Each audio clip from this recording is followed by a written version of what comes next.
Olá, meus anjos do departamento pessoal, sejam muito bem-vindos a mais um vídeo desse canal que visa ele transformar no melhor profissional do DP. E assim, gente, eu já falei em vídeo anterior das férias no período de suspensão, porém eu não comentei sobre as férias no período de redução.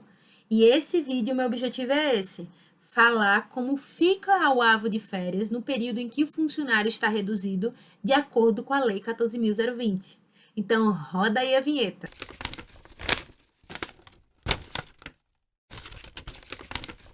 Meus amores, como sempre no início do vídeo eu quero pedir para vocês me seguirem no Instagram, no Facebook, se inscrever no nosso canal para ajudar a gente a encontrar mais profissionais do DP que precisam de ajuda, porque nosso propósito é esse, nós nos comprometemos a sempre fazer vídeos atualizados para vocês. E assim, gente, muitas pessoas me solicitaram que seja feito também o vídeo falando sobre as férias no período de redução, porque afinal de contas, tem muitos funcionários que estão sendo reduzidos de acordo com a Lei 14.020 e que nesse período que ele está reduzido, muita gente está com dúvida se conta ou não conta o avo de férias. Então eu resolvi fazer esse vídeo bem rapidozinho para trazer todas as interpretações. Então vamos lá. Primeiro eu tenho que falar do artigo 130 da CLT, que diz que na proporção de 1/12 por mês de serviço ou fração superior a 14 dias. Então, a pessoa terá direito a 1/12 quando a fração for superior a 14 dias. Se o funcionário está reduzido trabalhando mais do que 14 dias, ele terá direito ao avo de férias, independente do que for. Ah, Manu, mas se eu adequar o horário da redução a menos do que 14 dias, ele vai ter direito ao avo de férias? Tecnicamente, não. Mas se você me perguntar a minha opinião, tá certo, gente?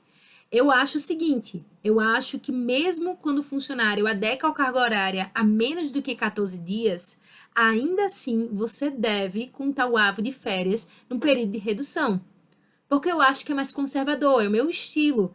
Gente, na dúvida, a gente tem que fazer o que é de mais benefício para o funcionário, para evitar um processo trabalhista futuro que a empresa tenha que pagar algum tipo de indenização. Mas é claro que tudo isso tem que ser passado para o empregador, para que ele entenda. Gente, eu já falei isso para vocês em várias lives. Meu objetivo nos vídeos é trazer para vocês interpretações, porque nem sempre a legislação trabalhista ela é preto no branco. Tem coisas que ainda não estão claras. E nós estamos vivendo um momento único na legislação. É um momento de pandemia, onde a regulamentação não é específica para o benefício emergencial, não é específica para a redução. Então, assim, não é tão simples. Pode ser que a gente faça de um jeito e no futuro a jurisprudência pense diferente. Então é importante para você se proteger como departamento pessoal que você leve todas essas interpretações para o empregador para que ele tome a decisão, já que o risco do empreendimento é dele. Então, gente, quando você for dizer isso para ele, você tem que deixar claro. Superior a 14 dias, na redução, tem direito à avo de férias. E inferior vai depender da interpretação. Mas se for para ser mais conservador, dê sempre o avo de férias para quem está reduzido, porque afinal de contas ele está trabalhando. Então, vamos imaginar que eu considero o avo de férias normal no período de redução. Certo? A pergunta que não quer calar. Para esse período em que a pessoa tá lá com redução, eu considero o salário base ou o salário reduzido?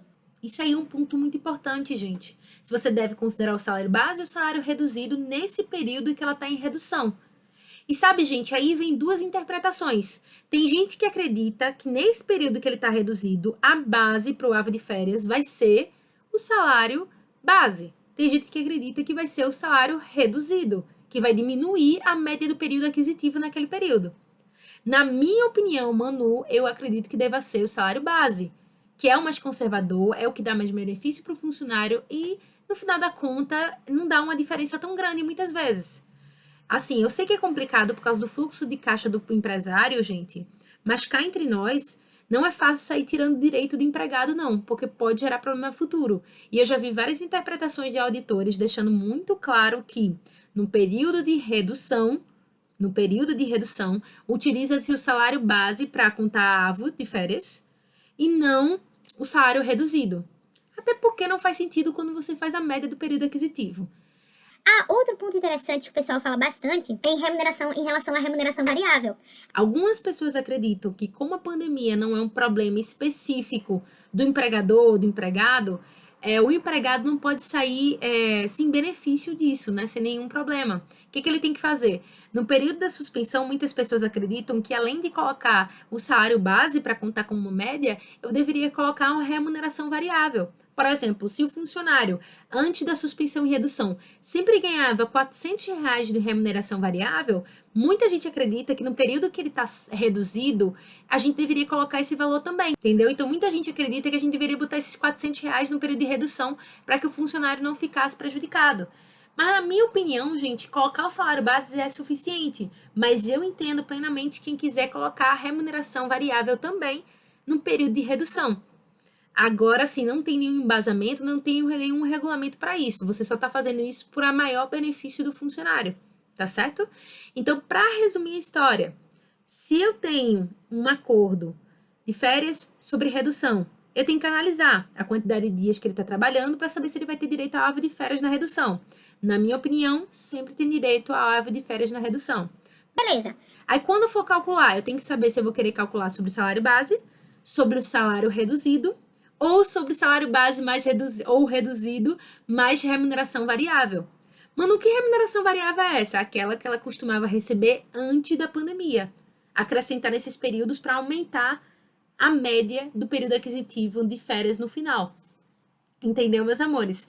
Então, assim, vocês têm que analisar tudo isso e passar tudo isso para o empregador para que ele tenha todo esse entendimento para não haver problemas na férias sobre a redução. Entendeu? Principalmente nessa questão de salário reduzido. Na minha opinião, basta utilizar o salário base, mas eu entendo plenamente quem usa a remuneração variável. E eu espero que vocês tenham entendido. Coloquem suas dúvidas aí embaixo. Um beijo com carinho para vocês.